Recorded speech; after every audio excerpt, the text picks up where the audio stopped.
Olá pessoal, a gente vai dar continuidade à nossa disciplina de município e arranjos interfederativos na especialização em gestão pública municipal da Universidade Federal de Rondônia. Esse é o nosso quarto encontro. No primeiro a gente apresentou a disciplina, no segundo falamos um pouco sobre a formação do Estado, as funções e as exigências que tem no Estado. Depois falamos um pouco sobre o federalismo, os entes federativos.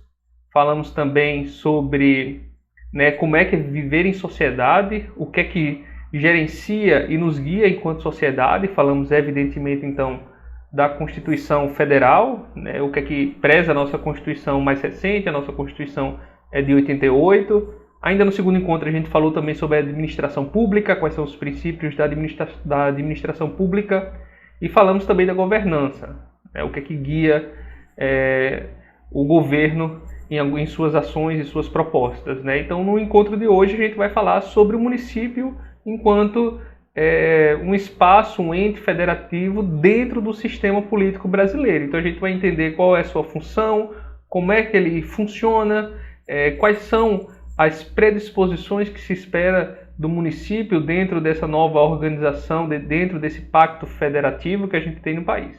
Então, para lembrar, o município ele é um dos entes federativos, então ele compõe o nosso Estado, a nossa República Federativa do Brasil, enquanto uma república federativa, enquanto um ente federativo, ele é um ente autônomo, descentralizado, independente, embora relacionado por ser uma federação com os seus outros entes, no caso do Brasil, com o Estado, com a União, é uma unidade indissolúvel, ela não pode ser desfeita ou ela não pode agir fora da Constituição administrativamente. Então, é desse ente que a gente vai tratar hoje, pensando especificamente na sua lógica administrativa.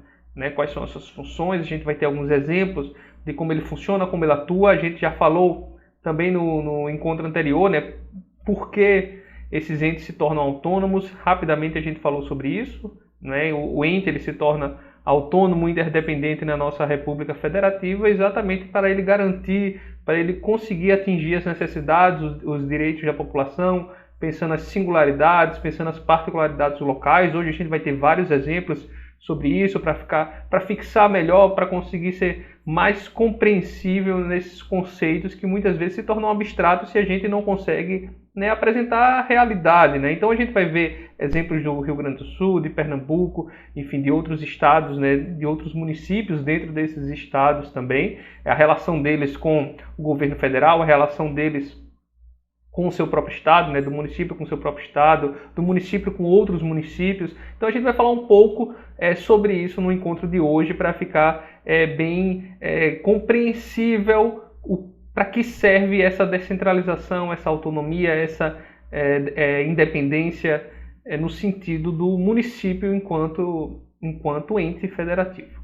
Então, para entender isso, a gente tem que compreender as características do Estado brasileiro. A primeira característica que a gente pode citar é a descentralização política. O que é que isso quer dizer? Quer dizer que quando você descentraliza, quando você pensa na federação enquanto parte, a gente está pensando também em obrigações, a gente está pensando também em administrações. Então, é uma descentralização das obrigações da União, das obrigações federais. Elas são compartilhadas, não quer dizer, isso é muito importante que seja compreendido, porque quando a gente fala de autonomia, de descentralização, muita gente pensa que é como se a União estivesse empurrando o problema apenas para o município e para o Estado. Não é isso. A gente está falando da descentralização política, administrativa, quer dizer que esses entes, essas partes, o Estado, o município, ele possui algumas obrigações dentro, óbvio, da lógica, da estrutura e dos objetivos para serem atingidos de acordo com a nossa Constituição Federal, mas isso não quer dizer que desobriga a União de apoiar, de auxiliar, de cobrar, de fiscalizar, de trabalhar em parceria com esses outros entes, no caso, notadamente, o Estado, o município, sempre lembrando no Distrito Federal. E isso entra na segunda característica do Estado, que é a distribuição de competências. Então, não existe apenas uma descentralização política em que a gente pode eleger os políticos, eleger nossos representantes, eleger uma administração pública que vá gerir da melhor forma possível os bens a partir de uma governança né? Ou seja, a partir de uma proposta de gestão dos recursos da sociedade, né? A gente tem também uma distribuição de competência. Então, essas são as duas primeiras características do Estado, né? Tanto uma descentralização administrativa, como também uma distribuição de competências, né? Então, cada ente federativo dentro da República Federativa do Brasil fica responsável, né, por alguns aspectos, né, e às vezes os mesmos aspectos, né, isso é importante entender. Então, quando a gente pega lá no artigo 6º da Constituição Federal, falando desde o nosso segundo encontro, né, o acesso à educação, o acesso à saúde, transporte, são aspectos da vida na sociedade brasileira que existem competências específicas, como a gente vai ver inclusive hoje aqui, né, no nosso encontro. Então, a saúde tem algumas competências que são específicas do município, mas tem também aspectos específicos do Estado. A gente vai ver a mesma coisa na educação, né? Na educação, que tem competências municipais, existem competências estaduais, existem competências federais também em nosso país. Então, é importante entender que existe uma distribuição de competências para facilitar, para agilizar, para priorizar o atendimento a esses objetivos constitucionais da nossa federação, da nossa República Federativa. Uma terceira característica é a constituição jurídica, né? Então, não é apenas uma distribuição de competências, não é apenas, né, uma descentralização política, mas é também uma responsabilidade jurídica, fiscal, é uma responsabilidade de prestação de contas e transparência e de uma autonomia, né? Essa palavra é muito importante para entender. Além da descentralização, sempre uso muito ela, a autonomia. E isso parte também de uma autonomia jurídica, né? De você ser responsabilizado, de você poder responsabilizar, de você poder também fiscalizar dentro dessa lógica do ente federativo. E óbvio, enquanto a República Federativa nossa, que existe um pacto federativo, ela é unida, ela é não dissolúvel, né? Ela é indissolúvel, ela não pode ser separada das suas competências, né? Então, quando a gente fala, mais uma vez, da descentralização, a gente fala muitas vezes de independência, mas há uma interdependência. Então, por mais que sejam independentes, existe também uma interdependência, por exemplo, do município para com o Estado, do município com a União, né? E por isso que há repasses de recursos financeiros para melhor geri-los também. E, por fim, o Estado brasileiro ele deve guardar, né, resguardar, garantir a nossa Constituição Federal, que faz todo sentido quando a gente pensa que essa descentralização, essa autonomia, essa interdependência existe exatamente para que os objetivos, os princípios da nossa Constituição Federal, eles sejam atingidos.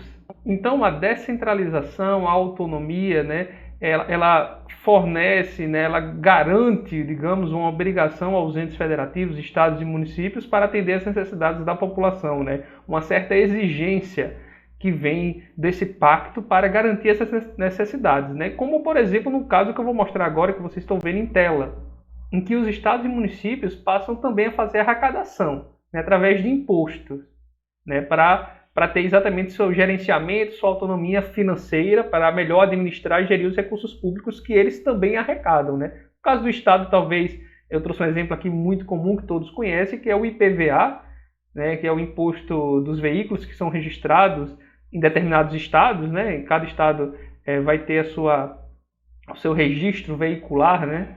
Então, o Estado ele executa através do governo estadual, né? Através do governo estadual, e é fiscalizado, né? Um imposto que é também discutido, obviamente, pelos seus responsáveis de administração estadual. No caso legislativo, são os deputados estaduais, como vocês podem ver, inclusive, nessa matéria em que um deputado questiona, né, os valores cobrados pelo Detran, no caso, sobre esse imposto do IPVA, né, que é um imposto estadual que garante, que tenta garantir alguns recursos para o Estado, uma fonte de arrecadação do Estado, para que sejam revertidos nos direitos que os cidadãos têm, de acordo também com a Constituição Federal, mas também com as constituições e legislações estaduais. Mas como é que a gente pode definir o município dentro do sistema político brasileiro, né? Ele é um espaço territorial que possui seus limites físicos, né, bem demarcados, política e administrativamente, né? Até vem a brincadeira, né, o xiste que tem na internet dizendo que quem tem limite é município. E, de fato, os municípios têm seus limites territoriais, né? Têm seus limites territoriais bem definidos e demarcados, porque eles também, enquanto autônomos, eles têm que realizar as suas atividades, as suas ações dentro desses espaços para as pessoas que estão dentro desses espaços, né? Compreendendo o máximo possível das particularidades dos seus limites, né? Particularidades do seu território, e sempre, óbvio, ocupado por uma população, né? Gerido por um governo, né? Lembrando que tem uma autonomia política, tem uma autonomia jurídica, administrativa, com suas competências, né? Então, existe um governo, existe um território, existe uma população, como a gente viu que, né, o Estado brasileiro é formado por essas características também. O município, com ele não é diferente, né? Ele precisa, né, desse território bem definido, dessa administração política e de uma população para que esse político consiga gerir a partir das demandas, a partir das exigências, a partir principalmente dos direitos garantidos para cada região, né? Quando a gente pensa no Brasil, diversos municípios mais rurais, mais urbanos, mais envolvidos, menos envolvidos, né, com perspectivas mais industriais, com perspectivas mais agrícolas, mais pesqueiras, enfim. Existe uma infinidade de municípios, né? Inclusive no Brasil são mais de 5.500, né? São 5.570 municípios, né, demarcados, delimitados em nosso país. E todos eles são uma unidade autônoma, né, de governo, ou seja, tem o seu gerenciamento político, tem seu gerenciamento financeiro, tem seu gerenciamento administrativo a partir da governança do próprio governo local. E todos com a gestão de política social, né? Aquela governança política para atender às demandas, às exigências, os direitos constitucionais. Bom, eu trouxe outro exemplo aqui para a gente fixar bem o conteúdo do encontro de hoje, que é um conteúdo de extrema importância entender as características de um município dentro do sistema político nacional, e eu trouxe o exemplo do município de Diadema, no interior de São Paulo, né? Como vocês estão vendo aí, que lançou um programa Zero Dívidas. É um programa que auxilia a população para melhorar a sua situação financeira, né? É uma tentativa do governo ajudar a população que possui dívidas a negociá-las, a quitá-las, se possível. E nesse caso, enquanto o município, né, a gente falou em cima do IPVA, que é o imposto, né, uma arrecadação, o recurso que o Estado garante, recolhe para conseguir depois reverter para a população, o município também tem seus impostos, também tem suas formas de, né, garantir recursos próprios, além daqueles advindos, né? E é sempre bom dizer isso, né? É sempre importante. Existem recursos advindos do Estado e do governo federal, mas os municípios também têm as suas formas de arrecadação própria, né? Então vamos voltar, por exemplo, e entender, né? No caso aqui, esse programa foi muito interessante porque ele fala dos 3 principais impostos municipais que existem no Brasil, que é o ITBI, o IPTU e o ISS, né? Então, a intenção do governo de Diadema era que fazer com que as pessoas que tivessem dívidas, né, pudessem zerar suas dívidas, quitá-las ou renegociá-las para, né, ficar em uma situação financeira muito mais confortável, né? Então, o ITBI, que é o imposto, né, mais relacionado à transferência de bens imóveis, o IPTU é o imposto, né, sobre o imóvel, né, o imposto que a gente paga, né, sobre o imóvel, não apenas na transferência, mas por possuir esse imóvel, e o ISS, que é o imposto a cada prestação de serviço que a gente paga quando realiza serviços indeterminados, né, em qualquer município brasileiro. Bom, e só para citar aqui, é importante, né, frisar que a forma como a gente entende o município hoje é uma forma mais recente, né? Ela vem dentro dessa autonomia, dentro dessa descentralização, dessa distribuição de competências, né, do Estado. Ela vem muito com a Constituição Federal de 88, né, que dá mais autonomia, dá mais liberdade, dá mais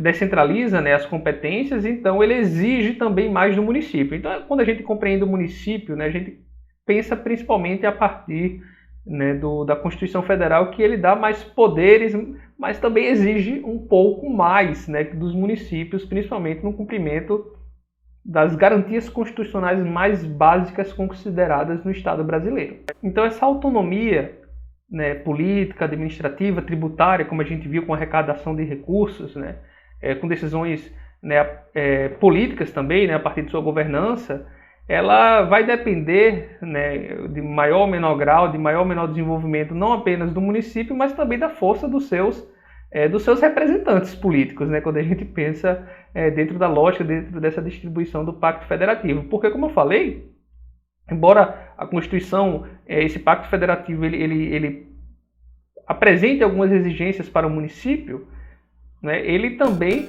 não coloca de fora a responsabilidade do Estado e da União. Então ele precisa, quanto mais bem articulado estiverem os políticos do município, ele precisa articular e dialogar sempre da melhor maneira possível com a União, né, com os representantes políticos da União, de maneira geral, dos ministérios, né, da presidência, do Senado, da Câmara de Deputados Federais, mas também com o governo estadual, com os deputados estaduais, né? Então, essas representações políticas municipais, com autonomia, com liberdade, ele exige também uma maior articulação, porque vem recursos, né, desses outros entes federativos, né? Essa interdependência, como a gente falou. Então, essa autonomia e exigência, né, administrativa, política, tributária, ela vai depender também da força para crescimento municipal, da força dos seus representantes, que são, no caso do Poder Executivo, né, a Prefeitura, com a gestão de recursos, das atividades, das propostas. No caso do Legislativo, né, a Câmara de Vereadores, né, que vai fiscalizar ações do prefeito, fiscalizar, né, as propostas de gestão pública, que vai apresentar leis e vai apresentar propostas também dentro daquilo que lhe compete. Como mostrado neste exemplo, embora a autonomia e a descentralização tragam obrigações, né, como eu já falei, e é importante sempre frisar, aos entes federativos, no caso Estado, município, isso não isenta a União, né, de colaborar e de passar recursos para que os objetivos sejam atingidos pelos outros entes. No caso do município, que também recebe recursos do Estado, né? Aqui eu cito o caso do Programa Nacional de Alimentação Escolar, né, o PNAE, em que, neste caso, né, o governo federal, né, que tem uma obrigação junto aos estados e municípios, né, uma obrigação financeira de recursos, e ele repassou mais de 4 bilhões, né, para as demais instâncias federativas, né, Estado, município e Distrito Federal, para que seja cumprido esse programa, né, de alimentação nas escolas, né, para garantir principalmente uma educação minimamente qualificada e uma educação minimamente positiva, né, como é a obrigação da gestão estadual, no caso principalmente do ensino médio, e da gestão municipal, no caso do ensino, principalmente, né, do ensino fundamental. Embora isso não seja, né, estanque, porque a gente tem alguns ensinos superiores geridos pelo município e pelo Estado aqui no Brasil. Bom, e para o município conseguir realizar todas as atividades que são obrigatórias, todas as suas competências, né, uma das formas foi o estabelecimento da lei orgânica do município, né, da lei orgânica municipal, né? A gente falou rapidamente que o município é composto por um poder executivo e o poder legislativo, e é exatamente o poder legislativo que propõe essa lei orgânica municipal através das câmaras dos vereadores. A gente vai falar um pouco mais, né, sobre essa lei orgânica nas próximas aulas, né? Mas é importante entender que ela é relevante para essa constituição local, né, para esse reordenamento das prioridades, para esse reordenamento, né, das competências e para uma fiscalização, para um acompanhamento da governança, das propostas e da atuação do governo, né, da prefeitura, no caso do governo do município. Mas entre alguns assuntos, né, que estão previstos principalmente na Constituição, essa lei orgânica deve, né, criar mecanismos para o que a gente falou, né, de fiscalização, mas também de proposição, e principalmente que se consiga atingir as questões que são de competências hoje diretamente municipais, né? No caso por exemplo, educação, que a gente tem o ensino fundamental, que é de obrigação, né, do município. A gente tem, no caso da saúde, os hospitais, né, as UBSs, que são de obrigação municipal. No caso do transporte, né, dentro do município, então é preciso o município se responsabilizar por esse transporte, mesmo que a gente vai ver, né, parcerias público-privadas, concessão também de direitos, mas o município precisa viabilizar esses e outros aspectos, como de saneamento básico, né, questões de esgoto, enfim, outras de lixo, são questões que precisam também e podem e devem estar previstas nessa lei orgânica municipal. E como eu falei, né, que para garantir alguns desses aspectos que eu citei, né, precisa de uma força dos representantes municipais, né, e por isso que a gente vê muitas vezes esses representantes políticos, né, diretamente viajando para falar e ter encontros presenciais para conseguir mais recursos para seu município, seja um vereador, os deputados estaduais, mas principalmente os prefeitos, né, são muito mais atuantes, né, os secretários municipais, mas alguns vereadores também, né, dentro até não só do âmbito estadual, mas até dentro do âmbito federal, da União, que se vai, né, a Brasília para tentar garantir maiores recursos, principalmente quando há algum problema municipal mais grave que não consegue ser gerido, não consegue ser resolvido há alguns anos, que tem um histórico, né, um lastro de problema que não consegue ser garantido esse direito da população e que precisa com urgência fazer isso, né? Então a gente tem algumas interações, né, algumas relações intergovernamentais. Isso é importante de ser entendido, né? Então a gente tem uma relação, como eu citei aqui, de busca de recursos, né, de obrigação dos entes federativos entre si. Então o município, por exemplo, depende do Estado e depende da União também, mas talvez a primeira relação que a gente veja seja entre o governo do Estado, né, os governos estaduais e a União, né, uma forma de inter-relação intergovernamental, né, uma associação intergovernamental, né, com possibilidade de financiamento de recursos. Citei alguns exemplos aqui, a gente vai ver outros ainda hoje, inclusive, né, a gente tem a relação federal com o município também, né, com repasses financeiros, com repasses de recursos. A gente tem também de governo estadual com municípios, né, uma outra forma de você ter essa relação, né, governamental. A gente tem entre governos de estado também, né, uma relação que acontece, né, a gente vai ver principalmente nos próximos encontros, não necessariamente hoje, mas com sócios governamentais para conseguir resolver alguns problemas, apoios, né, a gente já viu no caso das chuvas da Bahia, por exemplo, né, no encontro anterior, um exemplo de como outros governos apoiam municípios e apoiam outros estados também.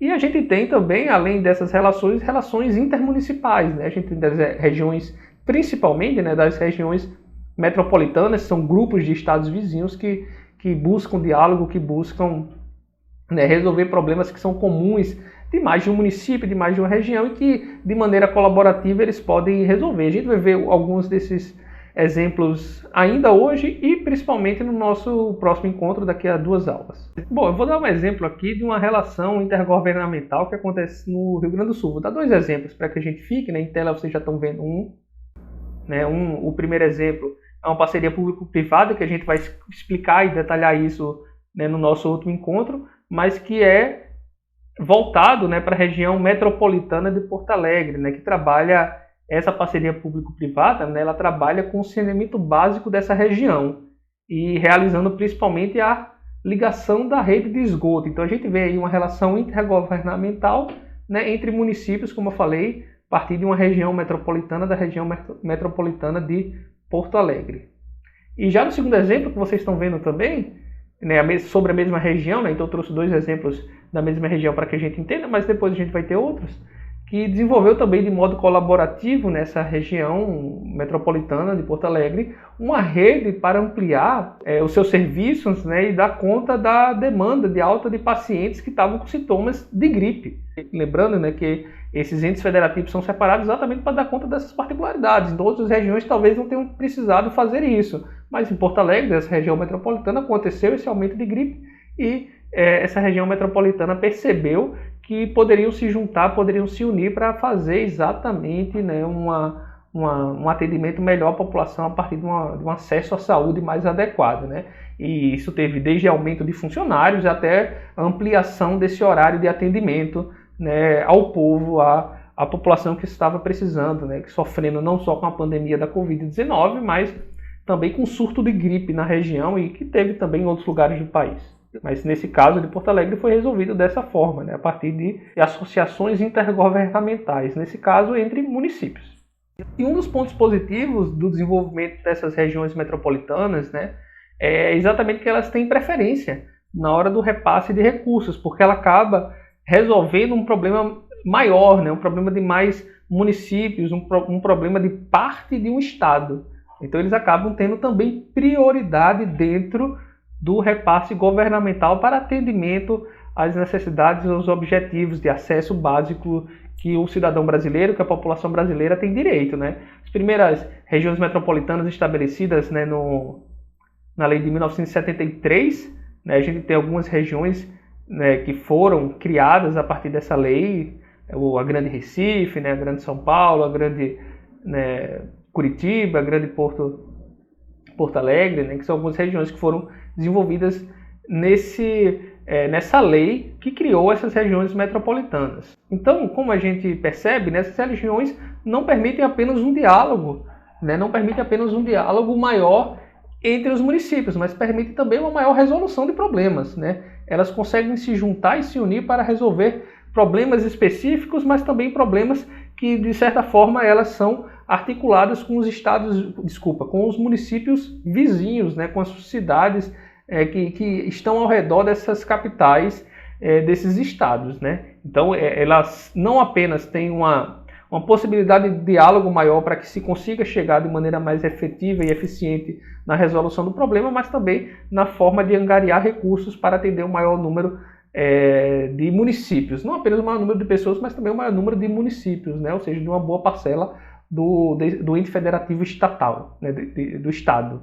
Bom, mas se a região metropolitana ela aumenta o diálogo, né? E aumenta a possibilidade de você ter recursos para resolver, atender as necessidades da população e atender, né, aos direitos e aos desejos daqueles locais, da população daqueles locais, ela também traz algumas obrigações enquanto região metropolitana, né? Então acaba que algumas cidades, né, que são maiores, que têm mais recursos, têm que também colaborar e contribuir, né, com as cidades, os municípios menores que estão dentro da sua região, né? Então o artigo 5º da lei que eu citei, né, que é a lei que estabelece nas regiões metropolitanas, ela traz algumas exigências e algumas obrigações. A primeira é sobre o planejamento integrado, né? Então isso é importante. O planejamento integrado não é imposto por apenas, né, um município, nem apenas imposto pelo Estado, né, onde esses municípios estão encontrados. É um planejamento integrado de desenvolvimento social e econômico, né? Então isso é muito importante você pensar como desenvolver, né, aquela pequena região dentro do Estado. A segunda diz respeito ao saneamento básico, né, como água,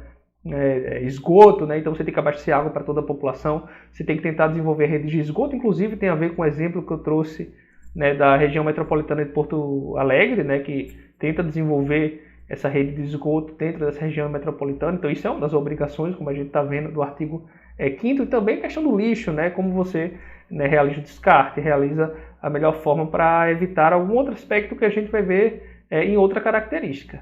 A terceira característica é o uso do solo, né? Você deve usar bem, distribuir bem o espaço territorial de cada município e fazendo-os dialogar. Afinal, eles têm características semelhantes, né? O solo de determinada região metropolitana, evidentemente, vai ter algumas características, né? Vão ter algumas características e aspectos que são semelhantes entre si. Então, você tem que distribuí-lo bem, né, tratá-lo bem, evitar algumas contaminações e também um bom uso para a população daquela região, né? Então, você tem que entender bem as características daquela região, você tem que, né, saber bem quais são as singularidades, né, de um espaço mais rural, de um espaço mais, né, pesqueiro, digamos. Então você tem que pensar exatamente como é que você pode usar, né, aquele território, aquele solo de uma maneira mais adequada para a realidade local. A quarta e a quinta, né, características e objetivos da região metropolitana diz sobre o gás, né, a distribuição de gás dentro desses municípios, e também sobre o transporte, né? Então é importante entender que esse transporte, né,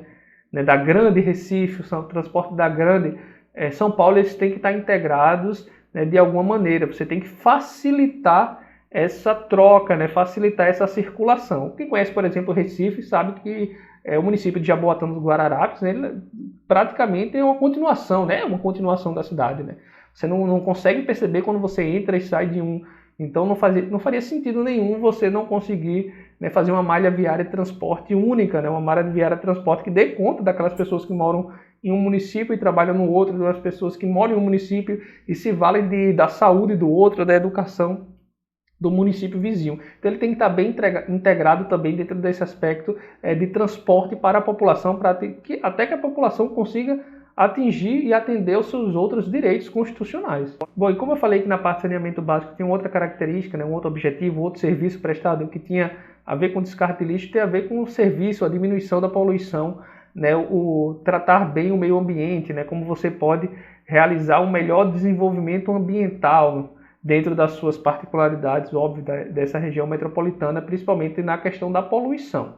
Então esse é um dos serviços também que devem ser prestados pela região metropolitana, por esses municípios que dialogam entre si, desenvolver estratégias, principalmente descarte de lixo, do uso do solo também, né, um uso consciente. Então isso tudo da água, né, que também está ligado ao saneamento básico. Isso tudo tem que ser trabalhado de maneira muito consciente e de maneira a angariar e juntar esses esforços dessas regiões metropolitanas. O artigo 5º também deixa aberto outros serviços, né, que porventura surjam para adequar-se à realidade local daquela região metropolitana. Bom, como no caso, né, da Grande Recife que eu estou apresentando aqui para vocês, né, as regiões metropolitanas realizam serviços para dar conta de problemas comuns em seus municípios, né? Então isso é uma característica padrão dessas regiões, né? Então é uma obrigação dos serviços prestados, como a gente viu no artigo 5º, né, da lei ainda dos anos 70, inclusive.